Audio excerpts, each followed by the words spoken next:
School পড়ুয়াদের জন্য সুখবর। রাজ্যে চালু হতে চলেছে সারথী প্রকল্প। নবম শ্রেণীর পড়ুয়াদের সাইকেল বিতরণ করা হবে রাজ্য সরকারের তরফে।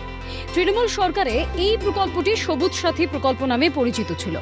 সরকারের পালাবদলে প্রকল্পের নাম বদলে সারথী প্রকল্প করা হলো। প্রকল্পের সুবিধা পেতে পড়ুয়াদের প্রোফাইল ভেরিফিকেশন প্রক্রিয়া বাধ্যতামূলক।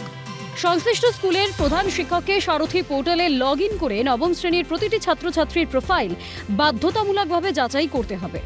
শুধুমাত্র ঠিকানা ও মোবাইল নম্বর সংশোধনের অনুমতি থাকবে। অন্য কোনো তথ্য পরিবর্তনের প্রয়োজন হলে নতুন করে তথ্য এন্ট্রি করতে হবে।